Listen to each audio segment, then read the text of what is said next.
안녕하세요, 수험생 여러분. 민법 강의하는 정동근이라고 합니다. 자, 저번 주 4강까지 마쳤었고요. 이번 주에는 제5강이고요. 교재로는 399페이지입니다. 자, 오늘 볼 부분이 어떤 부분이냐면 쌍무계약의 효력으로서 동시행항변권하고요. 위험부담, 그리고 이제 일반적 계약인데 약간 특별한 경우로서 제3자를 위한 계약, 그리고 이제 해제 이 부분인데요. 자, 제가 우리 저번 주에 강의를 들을 때 항상 물권의 체계를 말씀드렸었거든요. 그거 다시 이제 그릴 필요는 없고요. 위치만 확인을 시켜드릴게요. 자, 민법에서 권리 그러면 크게 보면 물권이 있고 채권이 있다 그랬죠, 그죠?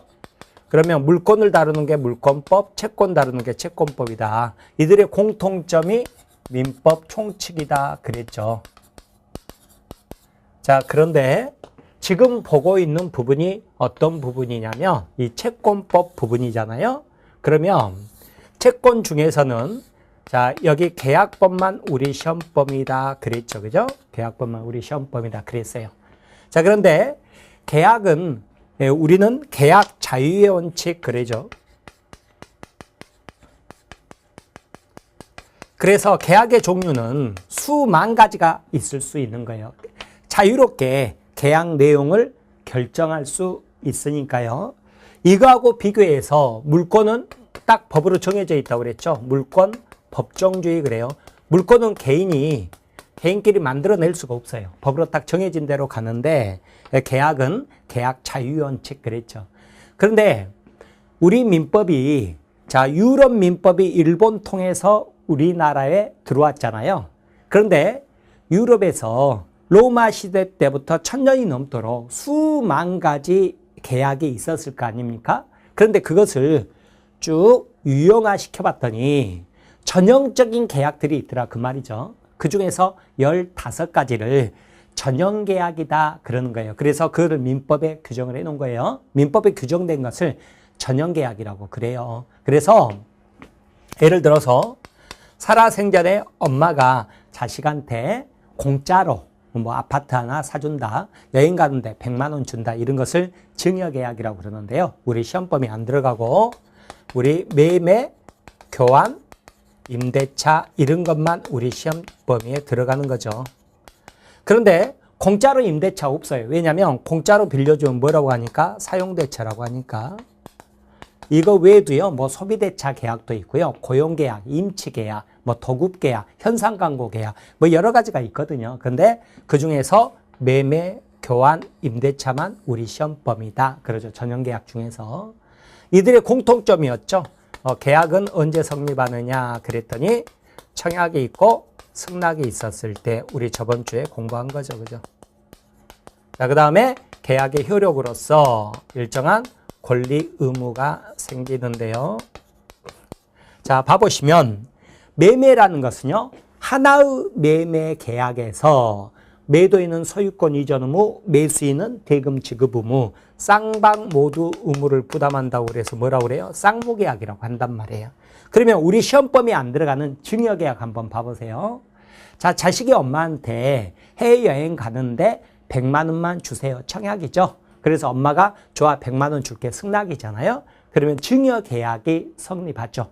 그런데 이제 그 계약에 따라서 엄마는 100만 원 줄 의무가 있지만 자식은 아무런 의무가 없어요. 그래서 한쪽만 의무를 부담한다고 그래서 뭐라고 그래요? 편무계약이라고 하거든요. 우리 시험범위 안 들어가지만. 그런데 이번엔 뭐예요? 쌍무계약의 효력이란 말이에요. 그러면 매매, 교환, 임대차는 공통점이 뭐냐면요. 승낙만으로 계약이 성립한다 그래서 낙성계약이라고 그랬고요. 형식이 필요 없는 불효식 계약이라고 그랬고요. 지금 이 용어 우리 첫 시간에 제가 한번 나왔었는데 크게 신경 쓰지 마라고 그랬죠. 그래서 자주 듣다 보면 저절로 알게 되니까 뭐 이런 것들을 막 연습장에 100번씩 적고 그러지 마세요. 자꾸 듣다 보면 가랑비 어떻듯이 알 수 있어요. 그리고 뭐가 있었냐면 쌍무계약이 쌍무계약이고 그 다음에 대가가 있는 유상계약이다 그러죠. 그죠? 증여는 뭐예요? 무상계약이죠. 그죠? 공짜란 말이에요. 그죠? 자, 이렇게 되는데 쌍무계약의 효력으로서 뭐가 나오냐면 공평의 원칙상 동시이행 문제가 나온단 말이에요. 그리고 위험부담 문제가 나온다고 그랬죠.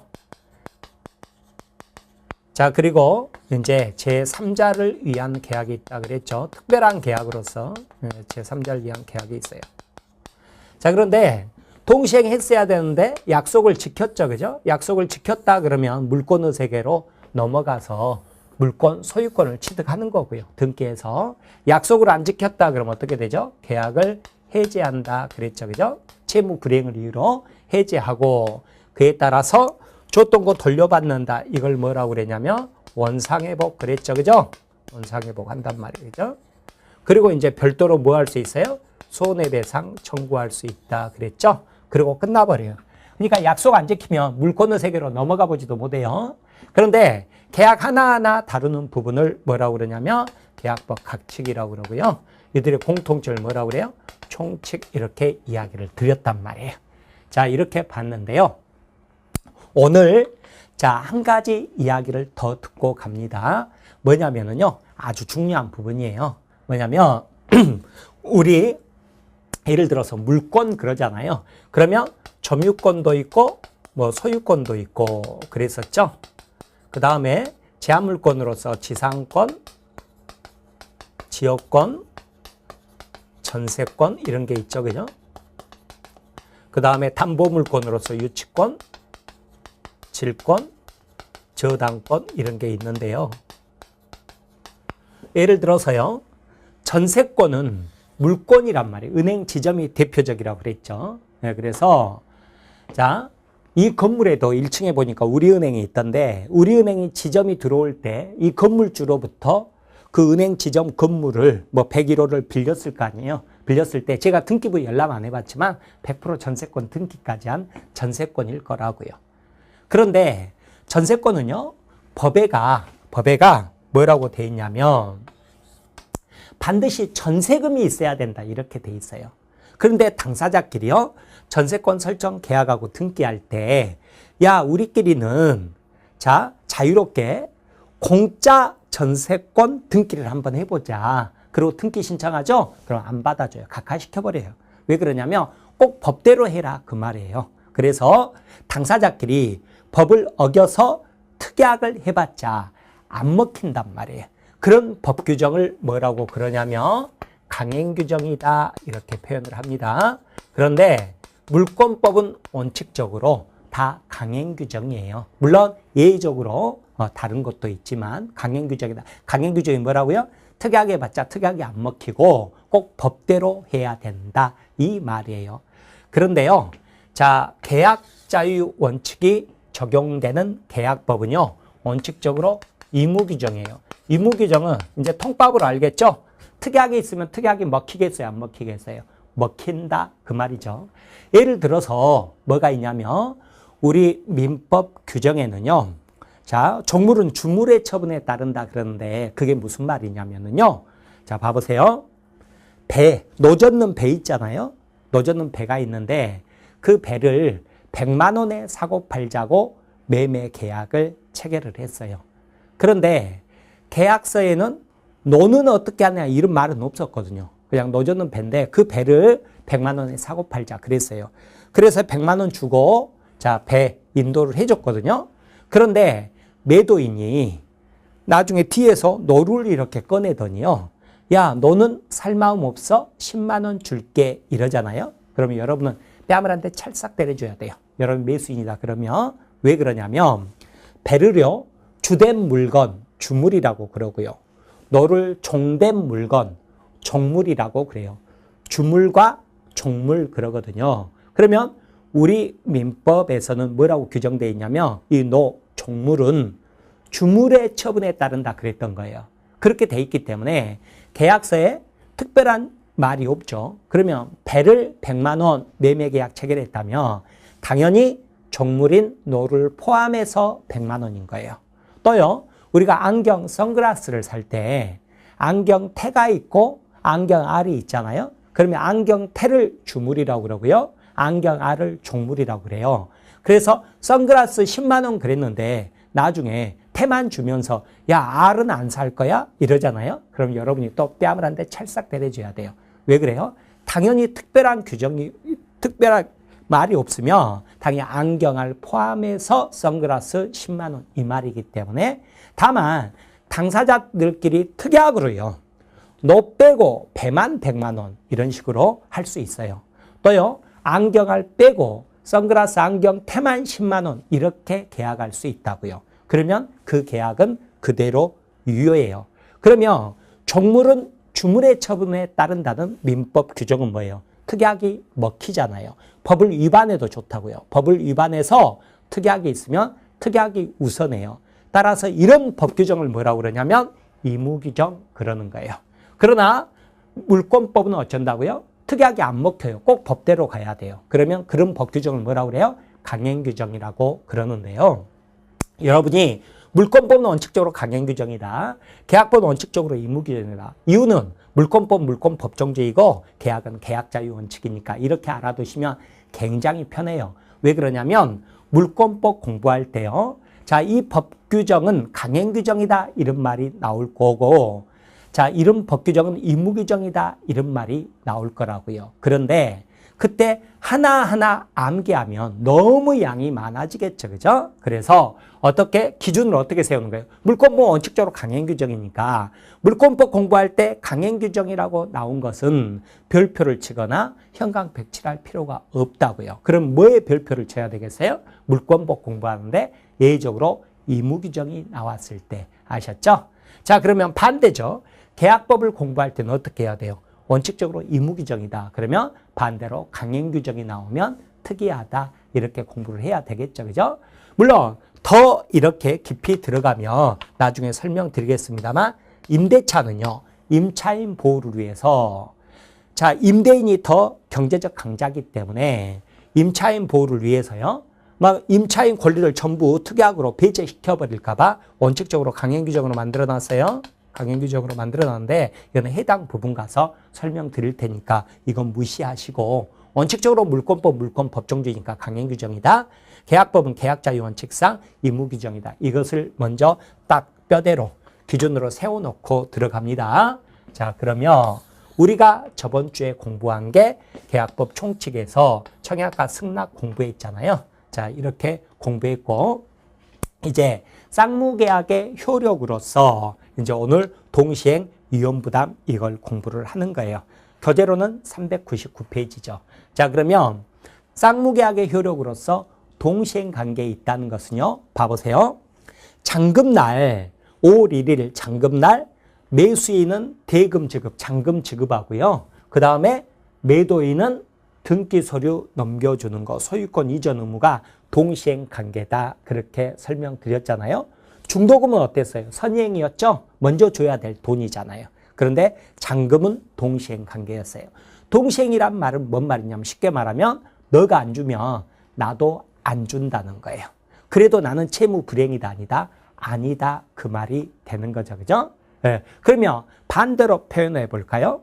상대방을 채무 불이행에 빠뜨리기 위해서는 이행지체에 빠뜨리기 위해서는 내가 안 주면 상대방도 안 줄 테니까 상대방 채무 불이행 아니지 않습니까? 내가 최소한 이행 제공을 해야 되는 거예요. 그래야 상대방이 뭐예요? 이행하지 않았을 때 상대방이 채무 불이행이 된다. 이것을 똑같은 표현인데요. 상대방을 이행 지체에 빠뜨리기 위해서는 나는 이행 제공을 해야 된다. 이렇게 표현하는 거예요.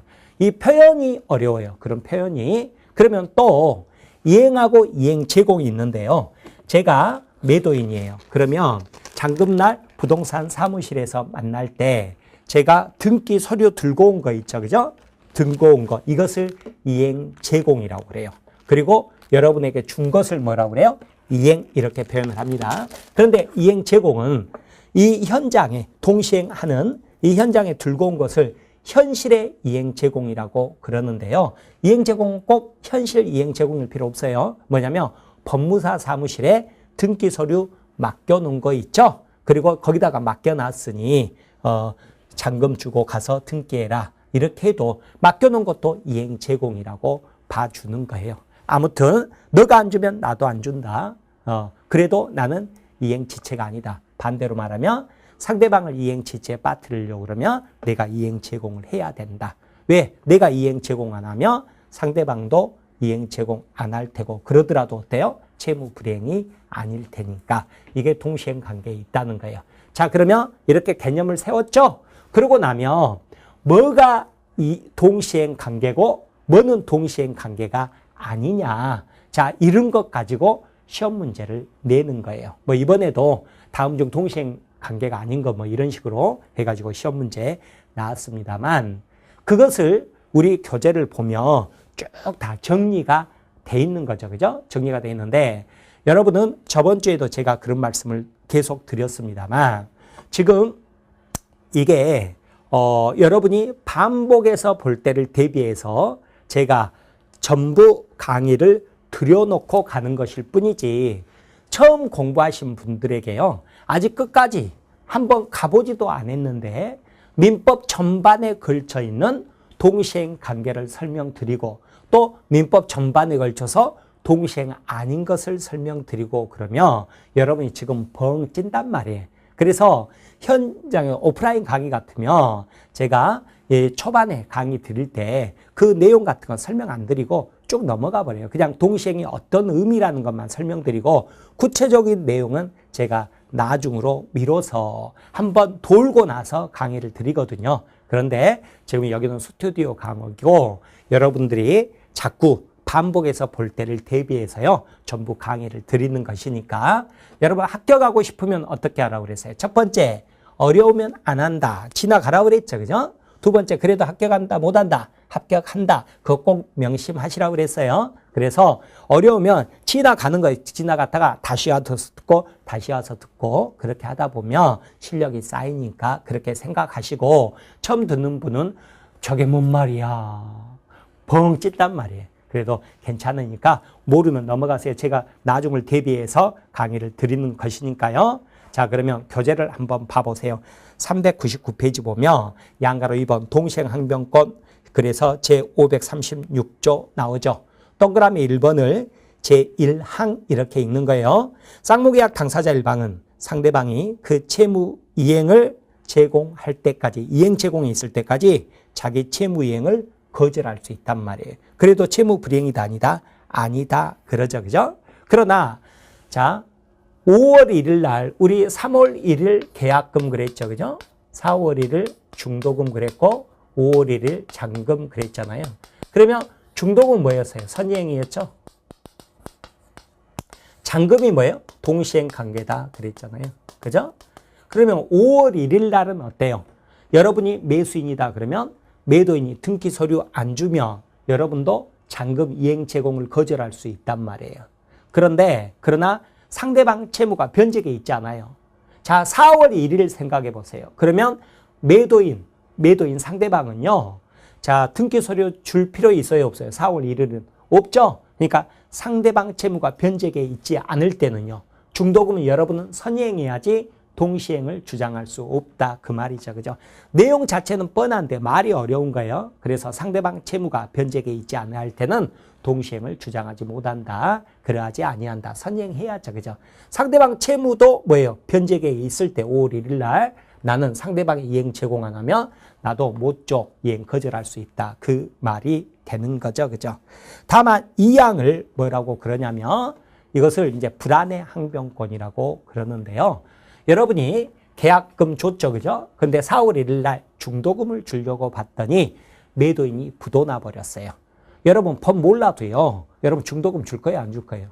당연히 안 줘야죠. 그죠? 왜요? 중도금까지 줘놨더니 이 부동산이 경매로 넘어가 버렸다 그러면 나중에 골치 아프잖아요. 그럼 그때는 어떻게 해야 되겠어요? 자, 등기 서류를 넘겨주라. 5월 1일이 아니더라도 넘겨줘. 그러면 중도금, 잔금 한꺼번에 줄게. 법 몰라도 이렇게 하셔야 되는 거예요. 자, 그것을 그렇게 하라고 법으로 정해놓은 거예요. 이 항에 뭐라고 돼 있어요? 당사자 일방이 상대방에게 먼저 이행해야 할 경우에 선이행 의무를 지는 거죠. 하지만 상대방 이행이 곤란할 현저한 사유가 있어요. 부도나 버렸다. 그러면 전항 본문과 같이 여전히 선이행 의무에 대해서도 이제는 뭐 할 수 있어요? 동시행을 주장할 수 있다. 그래요. 이것을 특히 불안의 항변권 이렇게 이야기를 합니다. 자, 이렇게 보시고요. 자, 동시행 항변권을 인정해 주는 것은 뭐예요? 쌍방 모두 의무를 부담하는 쌍무계약에서 공평의 원칙 때문에 이 인정을 해 주는 거죠. 그죠? 그런데 이 양 보면 법적 성질 그래서 기억법은 별로 안 중요한데요. 영구히 안 주겠다는 게 아니잖아요. 그죠? 너가 줄 때까지만 나도 못 준다. 그래서 영구적 항변권이 아니라 연기적 항변권이다. 그런 표현을 쓰는 거고요.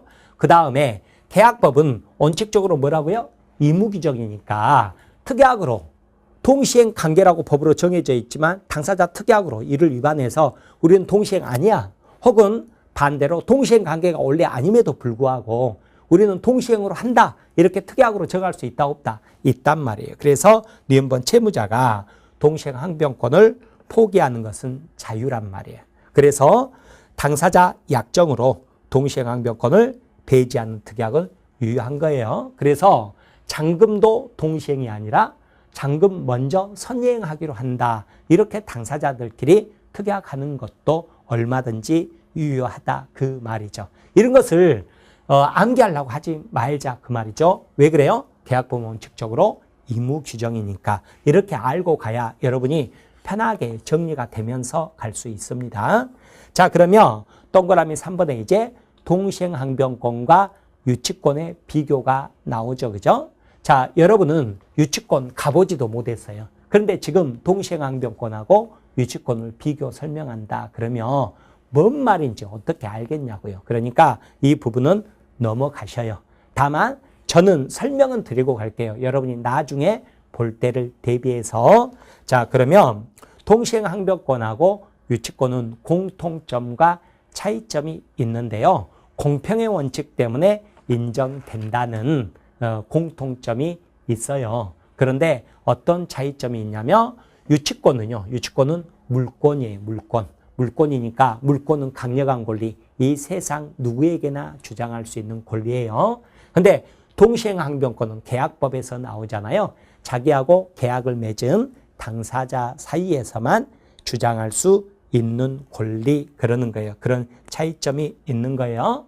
자, 그 다음에 넘겨보시면 니은번에 동시행 항변권하고 유치권은요. 병존할 수 있어요. 둘 다 있을 수 있다고요. 거기 교재가 얘가 나오죠. 그죠? 자, 매매 계약이 취소가 됐거든요. 그럼 봐보세요.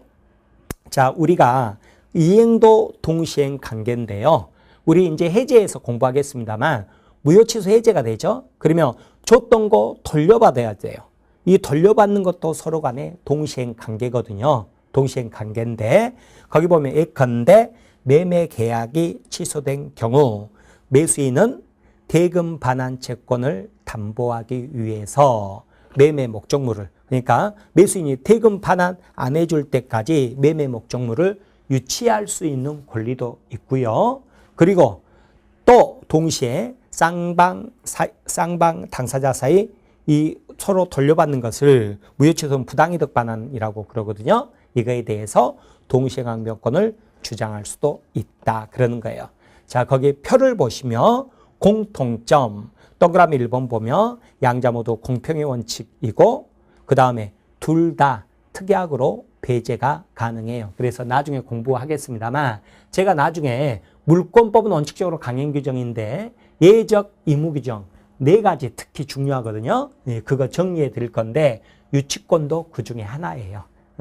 그래서 특이하게 유치권도 특약으로 유치권 포기가 가능해요.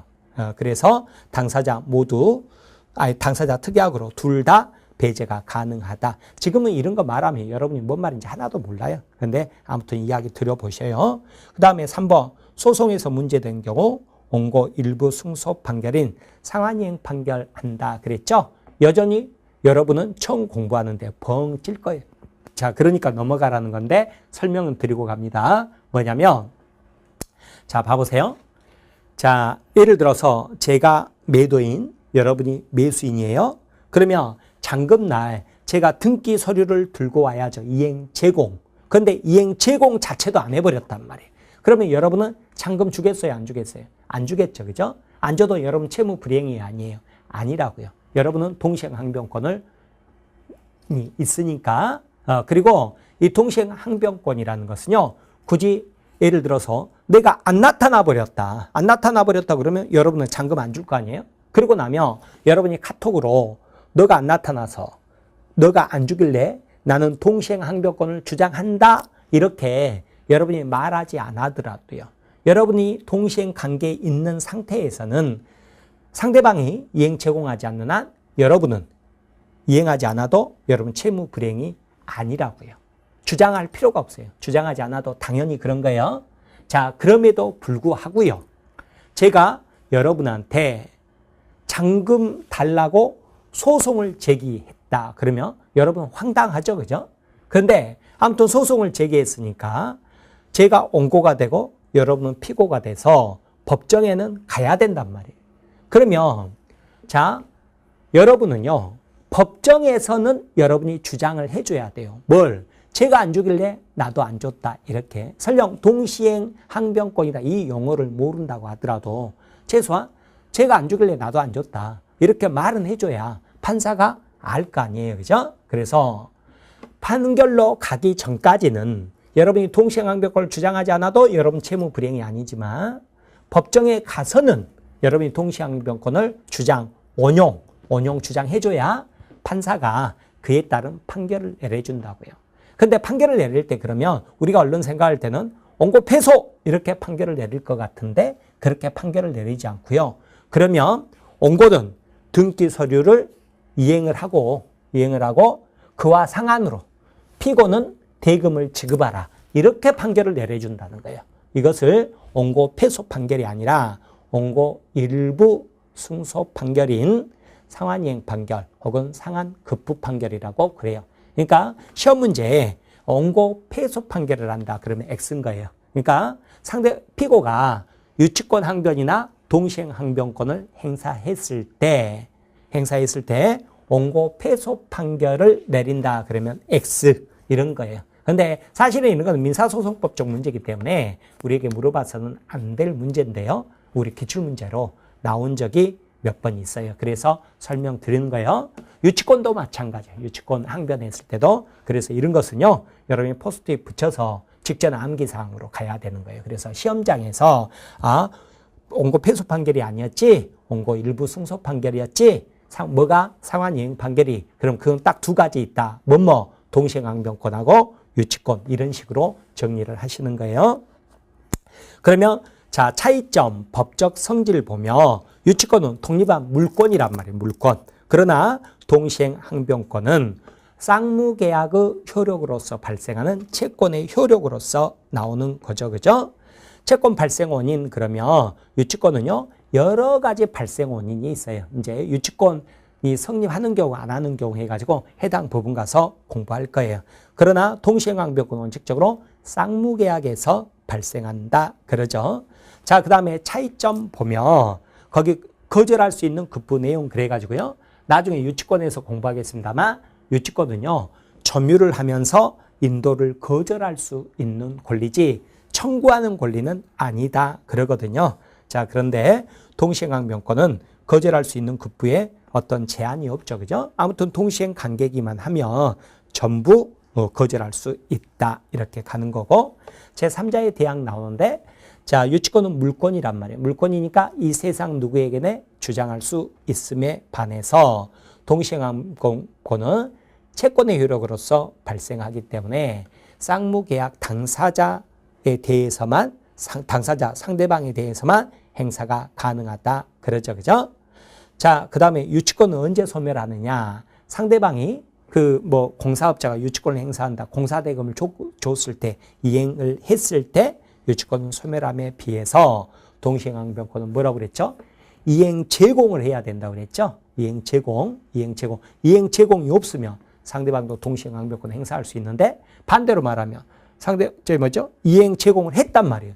했는데 동시행항변권 주장하면 돼요? 안 돼요? 안 되죠. 그죠? 항변은 못 해요. 항변은. 그러니까 이행 제공했는데 여러분이 이행을 안 하면 뭐가 돼버리죠? 채무 불이행이 되는 거죠. 그죠? 그런 내용들이라고요. 그런데 지금 이런 표가 다시 한번 말씀드리지만 제가 걱정돼서 하는 말이에요. 자꾸 반복해서 말씀드리는 게 뭐냐면 여러분들이 자, 이거를 안 넘어가고 처음 공부하시는 분들이 지금 유치권하고 동시행항변권 보고 있으면 이게 뭐지? 이렇게 돼버린단 말이에요. 그래서 걱정스러워서 하는 말이에요. 그러니까 지금 몇 번 말씀드리지만 모르면 넘어가야 되는 거예요. 저는 설명하고 가지만, 자, 그러면 거기 아래 양가로 이번에 이제 성립 요건 나오잖아요. 그러면 뭐가 이제 동시행인지 보는 거죠. 그죠? 그러면 동그라미 1번의 기억범인데요. 중요합니다. 당사자 쌍방이 서로 채무를 부담하더라도 각각 별개의 약정이란 말이에요. 자, 봐보세요. 쌍무계약이라는 것은 계약이 몇 개라고 그랬어요? 하나의 매매 계약이라고 그랬잖아요. 그죠? A하고 B하고 부동산을 3억 원에 매매한다는 하나의 매매 계약에서 쌍방 모두 의무를 부담할 때 공평의 원칙상 동시행이 있지. 당사자가 달라버린다 그러면 동시행이 아닐 테고요. 설령 당사자가 같더라도 두 개의 계약이다 그러죠. 두 개의 계약이다 그러면 서로 간의 의무 이행이 동시행일 리가 없지 않습니까? 그래서 당사자 쌍방이 서로 채무를 부담하더라도 각각 뭐라고 나와요? 별개의 약정이란 말이에요. 별개의 약정이다 그러면 특약이 없는 동시행이 아니라고요. 다만 그 단서 조항도 중요합니다. 동시행 관계는 뭐라고 그랬어요? 의무규정이라고 그랬죠. 그래서 별개의 약정일 망정 서로 간의 특약으로 우리는 별개의 약정에서 발생한 채무에 대해서 동시행하기로 한다 그렇게 정했어요. 그러면 특약이 먹혀요 안 먹혀요? 먹힌단 말이에요. 그러니까 다만 특약이 있으면 동시행 관계가 인정된다. 중요하다고 그랬죠. 둘 다 우리 기출문제, 시험 문제로 나온 적이 있어요. 별개의 약정이다 그러면 동시행 아니란 말이에요. 근데 별개의 약정이라도 동시행하기로 특약이 있다 그러면 동시행 관계가 성립한다. 이렇게 정리를 하셔야 돼요. 그 다음에 니은범 보면 채권양도 채무 인수 경우에도요. 자, 이것도 여러분이 이제 뭔 말인지 모를 건데, 자, 봐보세요. 제가 매도인이고 여러분이 매수인이죠. 저는 소유권 이전 의무가 있고요. 여러분은 대금 지급 의무가 있단 말이에요. 3억 원에 대해서 대금 지급 의무. 그러면 자, 소유권 이전에 대해서는 제가 채무자가 되고요. 여러분이 채권자가 되겠죠. 그러나 3억 원에 대해서는 여러분이 채무자예요. 그리고 제가 채권자가 된다고요. 그러면 부동산 빼고 이제 3억 원만 봐보죠. 3억 원만 보면 여러분이 채무자고 제가 채권자라고 그랬잖아요. 그런데 채권 양도를 할 수가 있어요. 채권 양도를 할 수가 있죠. 자, 나 대신 너가 가서 대신 돈 받아 이거 있잖아요. 예를 들어서 내가 채권자한테 다른 사람한테 3억 원 빌렸는데 돈 갚는 대신에 뭐예요? 내가 돈 갚는 대신에 쟤한테 받아 이런 것을 우리 법률용어로 뭐라고 그러냐면 채권 양도라고 그러는 거예요. 채권 양도. 자, 채권 양도를 법원 명령에 의해서 하는 것을 전부명령이라고 그러고, 그 다음에 여러분 추심한다는 말 들어보셨어요? 추심한다가 뭐예요? 대신 돈 받아준다 그거잖아요. 그죠? 근데 법원 명령에 의하는 경우가 추심명령이란 말이에요. 그런데 여러분 생각해 보세요. 여러분이 3억 원을 내가 그냥 주라고 그러면 줘요? 안 주잖아요. 뭐라고 해야 돼요? 등기 서류 주면 3억 원 줄게. 동시행 항변할 수 있잖아요. 그런데 다른 사람이 법원 명령에 의해서 전부 명령을 받아가지고 왔다고 하면서 3억 원 줘. 그러면 여러분 줄 거예요? 안 줄 거예요? 법원에서요? 뭐 3억 원 딱 줘버릴 거예요? 그러면 안 되죠. 그죠? 그때도 뭐라고 해야 돼요? 너가 누구든지 간에 상관없다. 나는 누구든지 간에 등기 서류 안 주면 3억 원 못 줘. 이래야 될 거 아니에요. 그죠? 네, 그래서 당연히 채권양도 채무 인수 등으로 당사자가 변경된 경우라고 하더라도요. 채무가 동일성을 유지하느나 동시행한 명권은 존속한다. 이렇게 표현을 하는 거예요. 자, 그 다음에 디귿범 보면 디귿범도 시험에 이제 굉장히 잘 나오는 부분인데요. 자, 매매 같으면 이게 동시행이잖아요. 동시행인데 자, 교환계약이라는 것도 있죠. 자, 매매는 부동산하고 돈하고 바꾸는 건데요. 교환은 부동산하고 바꾸는 거잖아요. 그래서 A하고 B하고 자, 서울에 있는 부동산하고 시골에 있는 부동산하고 건물하고 토지하고 바꾼다. 이런 걸 뭐라고 그래요? 이제 교환계약 그래요. 교환계약인데 이게 이행불능이 돼버렸다고요. 그러면 계약 해지하고 손해배상 청구할 수 있거든요. 손해배상 청구할 수 있는데 자, 해제 안 하고 손해배상만 청구할 수도 있습니다. 그것도 이제 차차 말씀드릴게요. 해지 안 하고 손해배상만 청구할 수 있어요. 그러면 해지 안 하고 손해배상만 청구한다 그러면 이제 이거하고 원래 동시행이었지 않습니까? 그러면 손해배상하고 이 부동산 주는 거하고가 뭐가 되겠어요? 동시행관계가 된다 그래야 되겠죠. 그죠? 그래서 디귿범 보면 일방 채무가 채무자 이행 불능 기타 원인으로 소멸한 때도 동시행 항변권은 원래는 소멸해야 되는데 그죠? 계약 해지해 버리니까. 그러나 본래의 채무가 이행 불능 등으로 손해배상 채무로 변하게 된 때는 그 동일성이 유지되므로 동시행 항변권은 존속한다. 이 관계도 시험 굉장히 잘 나옵니다. 그래서 관련 판례 보면 동시행 관계에 있는 쌍방 채무 중 어느 한 채무가 이행 불능이 됨으로 인하여 발생한 손해배상 채무도 여전히 다른 채무와 동시행 관계에 있다. 이렇게 이야기를 하는 겁니다. 자, 그 다음에 2번 보면 기억번 보세요. 이것도 이제 시험에 굉장히 잘 나오는 부분인데 사실은 제일 중요한 부분이죠. 자, 중도금을 생각해 보세요. 중도금 뭐라고 그랬어요? 선이행이죠? 그러면 기억번. 당사자 일방이 상대방보다 먼저 이행했어야 할 의무를 부담하고 있는 선이행 의무자일 때는요. 이때는 어때요? 원칙적으로 동시행 항변권 인정되지 않잖아요. 선이행이니까 동시행이 아니죠. 그죠? 그러나 니은번 선이행 의무자도 동시행 항변권을 행사할 수 있는 경우가 있어요. 그게 뭐냐 그랬더니 A번인데요. 여기 한번 봐보셔요. 굉장히 중요한 문제입니다. 이게 독립적 문제로 나오리라고 제가 몇 번 예측했는데 이번에도 안 나왔어요. 그래서 오히려 30회 때는 출제될 가망성이 굉장히 높은데요. 자, 이 사례를 다시 풀어서 설명을 해보죠. 3월 1일 날 계약금이 있고요. 4월 1일 날 중도금이었잖아요. 그리고 5월 1일 날 잔금이죠. 그죠? 잔금 혹은 잔대금이라고도 표현을 합니다. 그러면 지금 중도금은 뭐예요? 선이행이잖아요. 선이행인데 자, 이 잔대금이 등기 서류하고 동시행 관계죠. 그죠? 동시행 그러죠. 그죠? 이건 동시행이란 말이죠. 이건 동시행 그러죠. 자, 여기까지 이해했죠? 그런데 여러분이 매수인인데 여러분이 중도금을 안 줘버렸어요. 중도금을 안 줘버렸어요? 채무 불이행이죠. 그죠? 그러면 저는 뭐 할 수 있어요? 계약 해제하고 손해배상 청구할 수 있는데요. 여러분 제가 아까 뭐라고 그랬어요? 해제 안 하고 손해배상만 청구할 수 있다 없다? 있다 그랬죠. 그죠? 그러면 해제 안 하고 손해배상을 청구한다는 말이 뭔 말이죠? 중도금에 대해서 연체이자만 청구할 수 있다 그 말이죠. 그죠? 이 연체이자를 지연이자 혹은 지연 손해배상, 지연배상이라고 그래요. 이것은 이자 개념보다는 손해배상 개념이에요. 그러면 지금 어때요? 자, 해제 안 하고 뭐예요? 손해배상만 청구한다고 그랬으니까 5월 1일이 될 때까지요. 이 중도금하고 지연배상이 뭐가 돼요? 선이행 의무가 되는 거죠. 그죠? 선이행해야 됩니다. 선이행해야 돼요. 선이행해야 돼요. 선이행. 자, 다시 적을게요. 여러분 시각적 효과를 위해서 자, 이것은 선이행이란 말이죠. 언제까지? 5월 1일까지 이것은 선이행이라고요. 5월 1일까지요? 여기까지 이해했죠? 그런데 5월 1일이 됐어요. 됐는데 동시행해야 되는데 제가 등기 서류를 이행 제공을 안 해버렸어요. 그러면 여러분도 어때요? 잔대금 이행 제공 안 해도 채무 불이행이 아니겠죠. 그죠? 자, 그런데 제가 뭐라고 그러냐면 등기 서류 안 줬으니까 잔대금 안 준 것은 이해를 한다.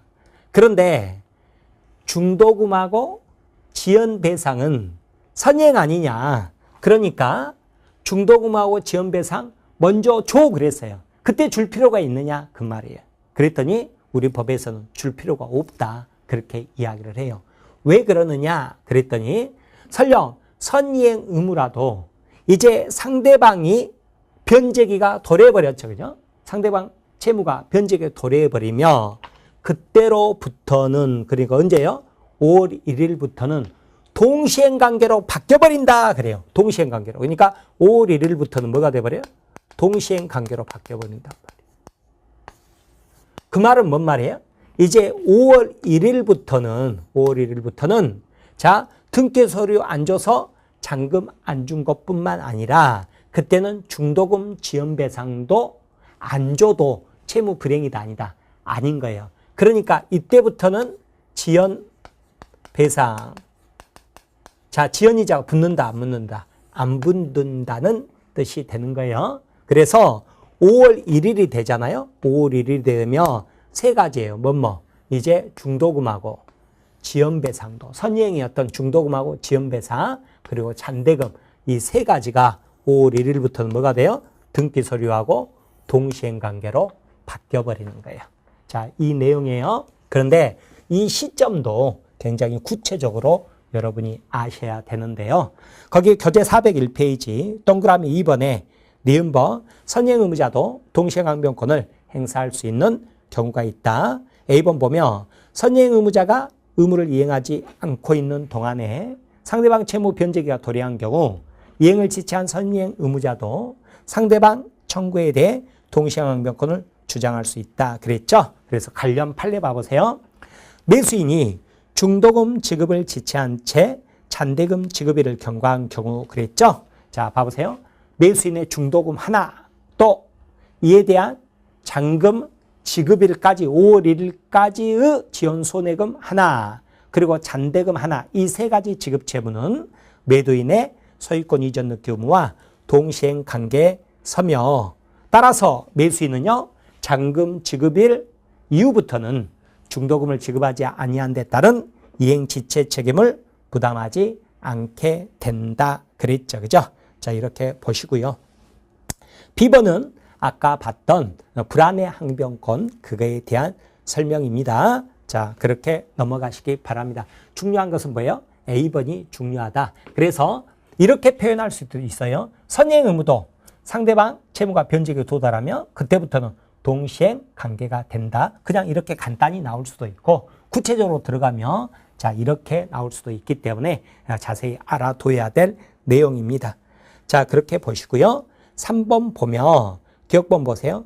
당연히 너가 안 주면 나도 안 준다는 것이니까 너가 줬는데 나는 안 줘, 이럴 수는 없죠. 그래서 상대방이 이행 제공을 하지 않을 때 동시행항변권을 행사할 수 있는 것이지, 상대방이 이미 이행을 했거나 이행 제공하고 있는데 동시행항변권을 행사한다, 말이 안 되잖아요. 그때는 인정되지 않는다 그러죠. 그죠? 자, 그런데 니은번도 시험에 굉장히 잘 나오는 부분이에요. 뭐냐면, 자, 자기가 채무 이행 제공이라는 것은, 동시행항변권에서 이행 제공이라는 것은 계속돼야 된다 그러거든요. 근데 이것도 시험에서 굉장히 잘 나오는 건데, 자, 봐보세요. 뭐냐면, 매도인 저거 여러분 매수인이에요. 우리는 5월 1일 날 잔금날 동시행을 해야 된단 말이에요. 그런데 제가 등기서류 들고 왔어요. 등기서류 들고 왔죠. 이행 제공을 했다 그 말이죠. 그죠? 그런데 여러분이 잔금을 안 들고 와버렸어요. 그렇죠? 그러면 여러분 뭐예요? 채무 불이행이 돼버린단 말이에요. 채무 불이행이죠? 자, 그런데 제가 왜 잔금 안 들고 오셨어요? 그랬더니 여러분이 사정이 생겼습니다. 일주일만 연기를 해주세요. 그랬어요. 그래서 제가 좋습니다. 연기해 드리죠. 그랬어요. 그러면 이제 일주일 후에 다시 만나겠죠. 그런데 그때는 제가 등기소를 안 들고 와버렸어요. 이행 제공을 안 했다고요. 그런데 여러분은 잔금을 들고 왔어요. 이행 제공을 한 거죠. 그죠? 근데 제가 뭐라고 그러냐면, 나는 이미 일주일 전에 이행 제공을 했으니 잔금 먼저 주세요. 그랬단 말이에요. 여러분 줄 거예요? 안 줄 거예요?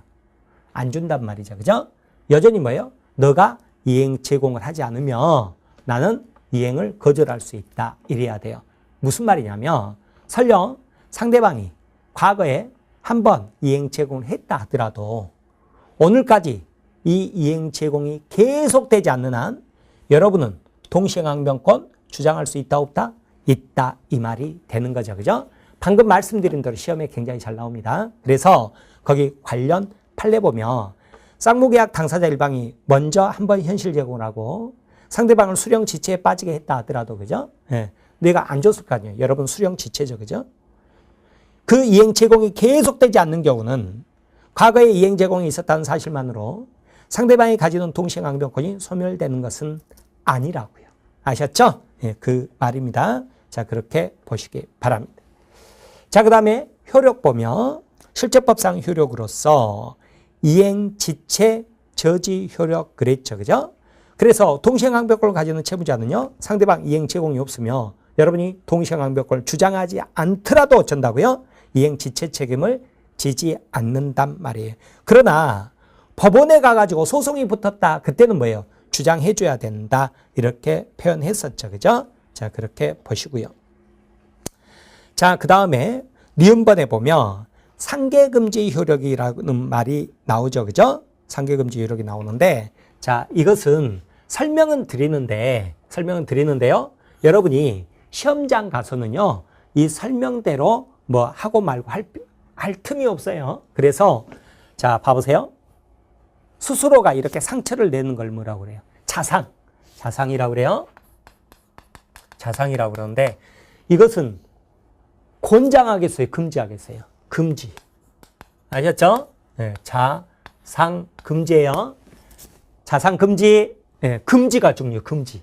자상 금지. 그러면 이렇게 알고 이제 설명을 한번 들어볼게요. 뭐냐면 예를 들어서 갑하고 을하고요. 부동산을 3억 원 그래요. 3억 원. 그러면 제가 매도인 갑이고 여러분이 매수인 을이란 말이에요. 을인데 제가 예전에 여러분한테 3억 원을 빌린 게 있어요. 그러면 돈을 이렇게 3억 원을 줘야 될 채무가 있는 거죠. 이 상태에서 우리가 매매 계약을 했는데 제가 여러분한테 뭐라고 그러냐면 나한테 3억 원 주지 마. 왜냐면 내가 너한테 3억 원 줄 게 있으니까 이거 서로 퉁친다는 것을 상계라고 그래요. 상계 우리 시험범위는 안 들어갑니다만 퉁친다, 상계 그러는 거예요. 여러분 이게 가능할까요? 이렇게 상계가 가능할까요? 그 말이죠. 그죠? 상계가 가능할까? 이거 인정해주면 안 된다고요. 왜 그러냐면 동시행관계죠. 그런데 내가 상계해버리면 나는 뭐예요? 부동산 이전 아직 안 해줬죠. 안 해주면서 3억 원만 선이행으로 먼저 받는 효력이 발생해버릴 거 아니에요. 그래서 상계는 금지되는 거예요. 다만 상계하기 위해서 내가 내놓은 채권이 있죠. 내놓은 채권을 뭐라고 그러냐면 자동채권이라고 그러고요. 상계를 위한 상대방의 채권이 있죠. 이걸 뭐라고 그러냐면 수동채권이라고 이렇게 표현하는데 지금 어디에 동시행 관계가 붙어 있냐면 수동채권이 아니라 이 자동채권에 뭐가 붙어 있어요? 동시이행 항변권이 붙어 있잖아요. 동시이행 항변권이 붙어 있죠. 어디에가? 자동채권에. 그죠? 그러면 뭐라고요? 자동채권에 동시행 항변권이 붙어 있을 때 상계는 어쩐다고요? 금지된다고요. 반대로 말하면 수동채권이 있죠. 그죠? 수동채권에 동시행 항변권이 붙어 있을 때는요. 이때는 상계에도 상관없다고요. 이건 상계 인정해줘요. 상계 인정해줘요. 어디에 금지되는 거예요? 자동채권에 동시행 항변권이 붙어 있을 때 상계는 금지된다. 여러분 그런데 이게 우리 기출문제로도 나온 적이 있거든요. 나온 적이 있는데 여러분이 뭐 자동채권 상계 금지 이거 나왔을 때 여러분이 이 사례를 시험장에서 뭐 생각해서 문제를 풀 틈도 없다니까요. 그러니까 우리가 공부할 때 이해한 다음에 그 다음에는 이 경우는 단순 암기하는 게 좋아요. 어떻게? 이렇게. 자상은 뭐라고요? 금지. 반대로 말하면 수동채권에 동시행 항변권이 붙어 있을 때 상계는 뭐라고요? 인정. 이렇게 두 개 비교해서 봐두시기 바랍니다. 그래서 거기 보시면 니은번에 상계 금지 요령 나오죠. 그죠? 동시행 항변권이 붙은 채권을 자동채권으로 상계할 수 없다. 그랬죠. 그죠? 그러나 채무자가 동시행 항변권이 붙은 채권을 수동채권으로 상계할 수는 있다. 그랬죠. 그죠? 예. 자, 그 다음에 2번에 보면 소송상의 효력 나오죠. 그죠? 법원은 동시행 항변권을 주장하는 자, 온용 이코로 뭐라고 아시냐면 주장 이렇게 보세요. 주장 이렇게 보시기 바랍니다. 자, 그래서 동시행 항변권 온용이 없으면 항변권의 존재를 법원에서는 직권으로 고려할 수가 없어요. 그래서 피고의 동시행 아까 뭐라고 그랬죠? 당사자 사이에서는 주장하지 않아도 되는데 법정에 가서는 동시행 항변권을 주장을 해줘야 된다. 이때 니은번 피고 동시행 항변권이 법원에 의해 받아들여지며 법원은 원고 패소 판결이 아니라 원고 일부 송수 판결인 상한 이행 판결을 한다. 그렇게 설명드렸었죠. 그죠? 자, 넘겨보세요. 403페이지 보면 양가로 4번 동시행항변권 소멸. 당연히 뭐예요? 동시행항변권 상대방이 채무 내용에 젖힌 이행 제공을 하면 동시행항변권 행사할 수 없을 거 아니에요. 자, 이렇게 보시고 그러면 이제 5번 가면 동시행항변권 있잖아요. 예, 동시행 거기 관계권이라고 나와버렸는데 잘못 나왔네요. 동시행항변권 이래야 돼요. 항변권. 자, 항변권 확장 적용 그래가지고 동그라미 1번하고 2번은 인정되는 사례고 동그라미 3번은 동시행항변권이 부정되는 사례잖아요. 사례죠. 그죠? 자, 이 부분이란 말이에요. 이 부분을 제가 한번 설명은 드릴 거예요. 설명은 드릴 건데 여러분한테는 조금 지금 단계에서는 조금 무리다 그 말이죠. 그죠? 그런데 한번 쭉 읽어볼게요. 한번 읽어볼 테니까 나중에 여러분이 한번 쭉 가고 나서 다시 어떻게 해라. 다시 공부를 해라. 그 말이에요. 자, 읽어 드릴게요. 봐보세요. 동그라미 1번 보면 어디가 뭐 명문 규정이 있냐 없냐 이런 건 중요하지 않고 결론 동시행항변권 인정된다 안 된다 이게 중요한 거예요. 그러면 기억본 보세요. 전세권은 물권이란 말이에요. 그러면 전세기간이 끝났죠. 그죠? 그러면 전세권자 은행 지점 뭘 줘야 돼요? 2개를 줘야 돼요. 열세 플러스 전세권 등기가 돼 있기 때문에 말소 등기 서류를 줘야 돼요. 그러면 건물주 전세권 설정자라고 그래요. 그 사람은 뭘 줘야 돼요? 전세금을 반환해 줘야 되겠죠. 그죠? 여러분이 건물주인데 열세만 받고 말소 등기 서류 안 받은 상태에서 전세금 돌려줘 버리죠. 나중에 골치 아파집니다. 왜 그래요? 거기가 전세권 등기가 남아있는데 말소는 공동신청해서 말소해야 되는데 이 사람 떠나버렸잖아요. 그럼 누가 안 들어올 거 아니에요. 골치 아파진다고요. 그래서 동시행이라는 거 꼭 알아두셔야 돼요. 뭐가 두 가지가 열세 즉 전세권이 소멸한 때 전세권 목적물 인도 열세 플러스 및 전세권 설정 등기 말소 의무가 전세권 설정자 전세금 반환 의무와 동시행 관계예요. 그 다음에 무효 취소 해제됐다 그러면 돌려주는 것. 자, 해제는 원상회복이라고 그러거든요. 이것도 동시행이죠. 그죠? 원래는 쌍무계약의 효력으로서 발생하는데 부담부 증여는 증여니까 편무잖아요.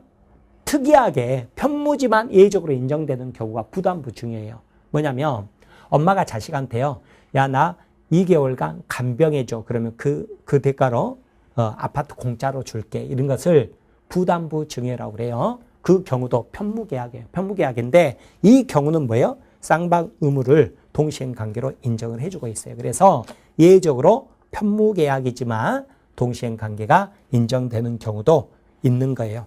그 다음에 1번 아직 매도인의 담보책임 공부 안 했는데 담보책임은 내용으로서도 해제권이 나오거든요. 그러면 해제하면 원상회복 해야죠. 그죠? 줬던 거 돌려받는 거. 이것도 역시나 동시행 관계죠. 그죠? 자, 그 다음에 여러분이요. 빌라를 지을 때 여러분이 실제 뚝딱뚝딱 안 짓죠. 그죠? 건설업자한테 맡길 거 아니에요. 이 맡기는 계약을 도급계약이라고 그래요. 그러면 맡기는 여러분을 도급인, 건설회사를 수급인이라고 그래요. 그런데 미음법 완성된 목적물에 하자가 있어요. 그러면 여러분은 당연히 공사비 남은 거 안 줄 거 아니에요. 그러면 어떻게 하라고 그랬어요? 그 하자를 보수해 주라. 그러면 공사 대금 남은 거 줄게. 이렇게 해야죠. 그래서 수급인의 하자 보수 의무와 도급인의 보수 지급 의무 동시행 관계다 그래요. 비번 보면 가담법 우리 이제 민사특별법에서 공부를 하겠습니다만 자, 사채업자, 채권자는요. 어쩌냐면 자기가 소유권을 가져가기 위해서는 청산금을 지급해야 되거든요. 이 청산금 지급과 목적물 부동산 인도 의무가 동시행 관계다 그러는 거예요. 지금은 여러분이 뭔 말인지 몰라요. 가담법 배우지도 안 했으니까 그렇게 넘어가시기 바랍니다. 해당 부분에서 설명드릴게요. 이 외에도 이번에 보면 판례가 인정하고 있는 게 있는데요. 자, 뭐하고 비교하시냐면 3번에 판례가 부정하고 있는 것 중에서 기억번은 몰라도 좋으니까 니은번은 보세요. 니은번은 아주 중요한데요. 뭐냐면 자, 예를 들어서 여러분이 갑이에요. 갑이 국민은행으로부터 그죠? 1억 원을 빌린단 말이에요. 1억 원 빌린다. 그러면서 뭐예요? 여러분 사는 아파트에 저당권을 설정을 해줬단 말이에요. 그죠? 저당권 설정해줬죠? 그러면 나중에 여러분이 변제할 거 아니에요? 변제하겠죠. 그죠? 변제하는데 변제하면 어떻게 해야 돼요? 저당권을 말소 받아야 되겠죠. 그죠? 말소 받아야 되는데 우리 나중에 여기 가서 공부를 하겠습니다만 변제하잖아요. 그러면 저당권 말소 등기 없어도 저당권은 소멸해 버립니다. 그래서 굳이 저당권 말소하고 동시행 관계를 인정할 필요가 없어요. 뭐예요? 이 변제가 선의행 의무예요. 왜요? 변제만 해도 말소 등기 없어도 저당권은 소멸하니까. 그래서 니은버 저당 채무 변제하고 저당권 설정 등기 말소 나오죠. 그죠? 그럼 변제가 선의행이에요. 변제가 선의행이다. 그러는 거예요. 그러나 담보물이 없이 돈을 1억 원 빌렸다. 그러면 1억 원 갚을 때 그냥 1억 원 주면 안 되죠. 그죠? 뭘 받아야 되겠어요? 영수증 받아야 되겠죠. 그죠? 그래서 위에 동그라미 2번 판례가 인정하는 경우에서 기억본 보면 변제하고 영수증 교부는 뭐예요? 동시행 관계고 혹은 돈을 빌릴 때 약속보험 끊어준 게 있다. 그러면 채무 변제할 때 기존 채무 이행 확보를 위해 교부한 약속보험 반환 받아야 되겠죠? 이것은 동시행 관계다. 그러는 거죠. 디귿번 매수인의 잔대금 지급 의무하고 매도인의 소유권 이전 의무는 동시행 관계고요. 리을번 임대차가 종료했다 그러면 임대인은 보증금 반환해 줘야 되겠죠. 임차인은 열세 넘겨줘야죠. 목적물 반환 의무가 동시행 관계고요. 미음번 계약이 무효 취소됐단 말이에요. 그럼 무효 취소 해제됐다. 줬다고 돌려받는 것도 동시행 관계라고 그랬죠. 다만 반환 범위가 해제에서는 원상회복이란 용어를 쓰고요. 무효 취소에서는 부당이득 반환 의무 이런 용어를 쓰는 거예요. 자, 그 다음에 비읍번은 뭐냐면 나중에 임대차에서 공부하겠습니다만 자, 갑이 토지 소유자고요. 을이 토지 임차인인데 위에 건물을 지었어요. 그러면 을이 소유자거든요. 그런데 먼저 을이 연장 좀 해줘 하고 갱신 청구했거든요. 갱신 청구했는데 싫어 나가 거절하죠. 그죠? 그러면 임차인은 그럼 위에 건물 사줘. 건물 매수 청구할 수 있어요. 매수 청구하면 갑은 거절 못한다. 이렇게 공부를 해요. 자, 을이 그냥 나가겠다 할 때는 오히려 철거하고 나가야 돼요. 매수 청구 못하는데 갱신 청구했는데 거절당했을 때만 매수 청구할 수 있어요. 그러면 자 강제로 매매 계약이 체결돼 버려요. 그러니까 당연히 뭐예요? 을의 목적물 인도하고 소유권 이전 의무가 갑의 대금 지급과 뭐가 되겠어요? 동시행 관계가 되겠죠. 그죠? 그래서 비읍번 보면 토지 임차인이 건물 매수 청구권을 행사한 경우 임차인의 건물 명도 및 그 소유권 이전 의무하고 임대인의 대금 지급 의무는 동시행 관계다. 그러는 거예요. 그 다음에 10번 보면 여러분 저당권 등기가 돼 있거나 가압류 등기가 돼 있는 부동산을 매매 계약한 것도 이행 불능이 아닌 거예요. 왜요? 우리가 보통 매수하려고 하는 부동산에 저당권이 있기 마련이잖아요. 그러면 어떻게 매매 계약하죠? 잔금날까지 가압류나 저당권 등기 말소시켜서 깨끗한 부동산을 넘겨주기로 한다. 그러잖아요. 그러면 가압류나 근저당 말소시켜서 플러스 소유권 이전하는 게 대금 지급 의무와 뭐겠어요? 동시행 관계다. 이렇게 되겠죠. 그죠? 그 다음에 이응번은 이제 구분 소유적 공유 관계 상호 명의 신탁이라고도 그럽니다만 이게 뭐냐면 일필지 토지를 자 위치와 면적을 특정해서요. 단독 소유하기로 했어요. 그러면 나중에 공부하겠습니다만 부동산 일부는 단독 소유를 못하기 때문에 분할을 해야 돼요.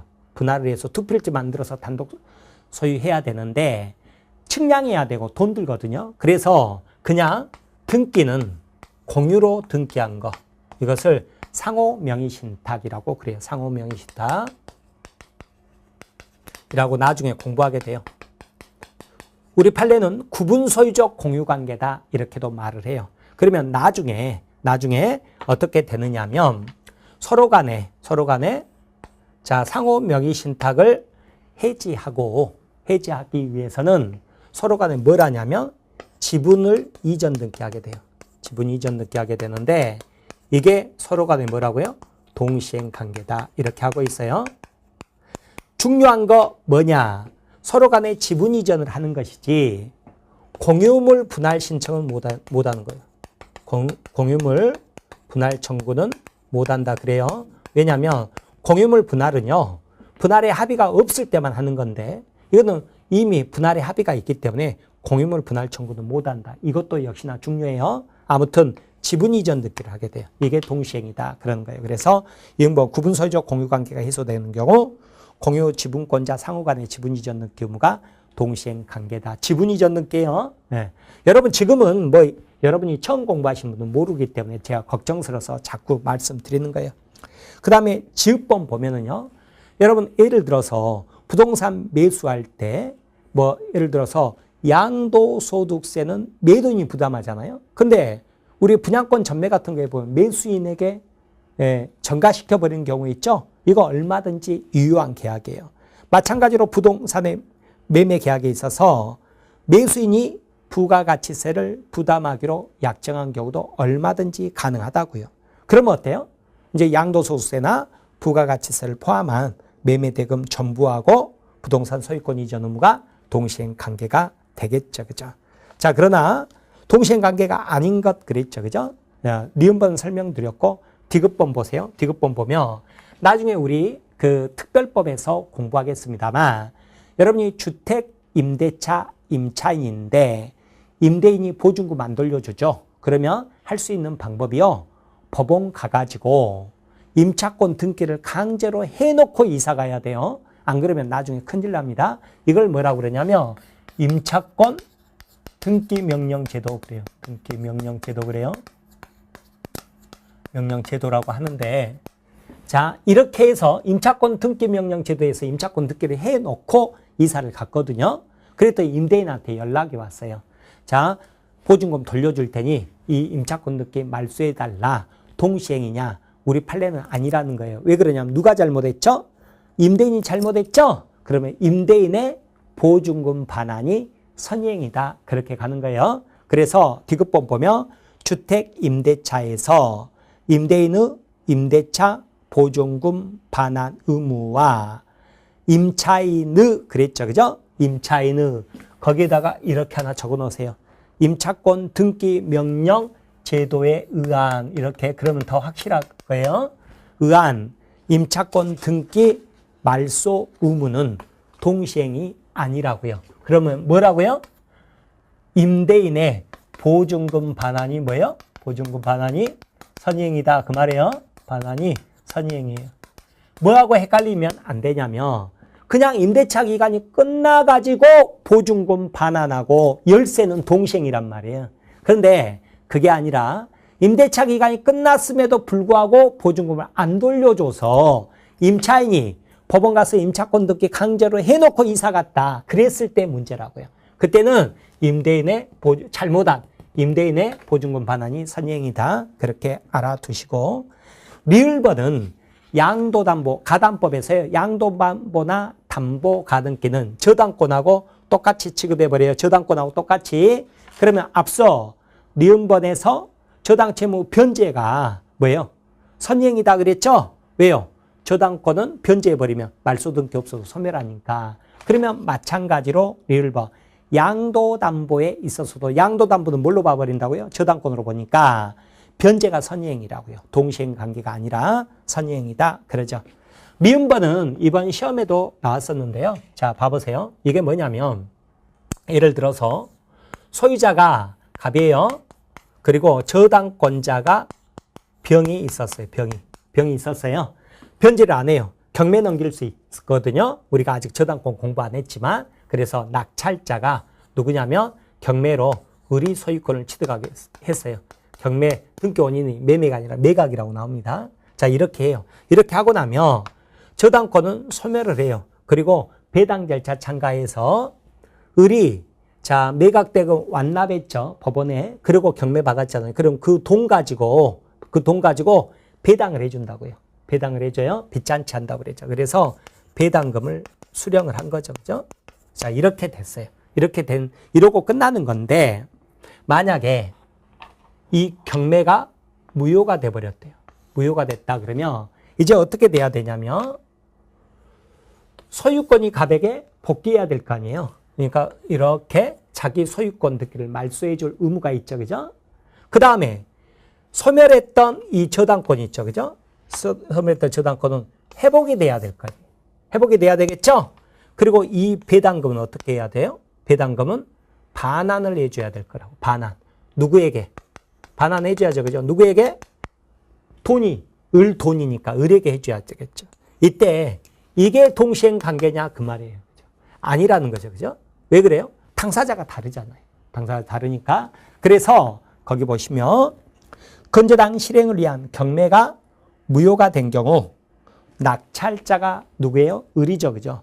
을의 채무자. 갑이죠? 갑에 대한 소유권 이전 없기 말소 의무하고요. 근저당 권자 병 말하죠. 그죠? 병은 낙찰자. 을에 대한 배당금 반환 의무는 동시행 관계가 아니라는 거예요. 당사자가 다르니까요. 마지막으로 비읍범 보면 임대차 계약이 해제가 됐죠. 그죠? 그러면 임차인은 열세 넘겨줘야죠. 열세 넘겨주고 임대인의 보증금 반환이 동시행 관계란 말이에요. 그죠? 그러니까 줬던 거 돌려받는 거 서로 온상회복하는 것은 동시행 관계인데 왜 해제를 했느냐 그랬더니 사용 수익을 못하게 해버렸단 말이에요. 그 이용을 하기 못하게 돼서 채무 불이행을 이유로 해제를 하게 됐을 때 그때 이 의무 불이행에 의한 손해배상하기로 한 약정에 따른 의무 자체는 이건 동시행이 아니라는 게 우리 판례예요. 그래서 임대차 계약 해지에 따른 원래 줬던 거 있죠. 그죠?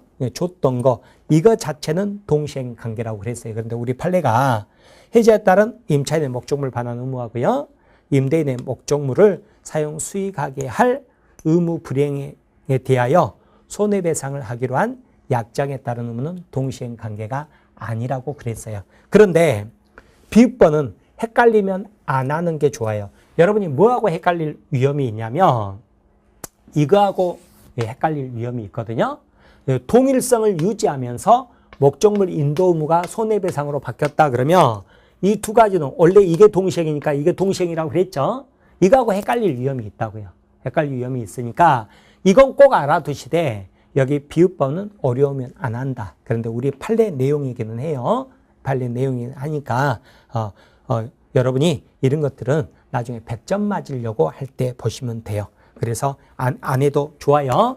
자, 이렇게 해서 우리 동시행 관계에 관한 동시행 항변권에 관한 강의를 마치겠는데 다시 한번 말씀드리지만 지금 처음 공부하는데 동시행 관계는 전반에 걸쳐서 있기 때문에 여러분 처음 공부하시는 분한테는 너무 무리예요. 그래서 어려우면 넘어가시는 게 좋아요. 그리고 다시 한번 다 듣고 나서 다시 한번 듣는 게 좋아요. 왜 이렇게 막 민법 어려워? 막 이렇게 하실 필요가 없다고요. 어려우면 안 하고 넘어가면 되는 거예요. 아셨죠? 그리고 깊이 고민하는 시간에 크게 보고 넘어갔다가 전체 보고 다시 와서 보고 이게 훨씬 효과적입니다. 네, 그러면 자 5강 강의는 이것으로 마치도록 하겠습니다. 네, 여러분 장시간 우리 수험생 여러분 너무 고생 많으셨습니다. 감사합니다.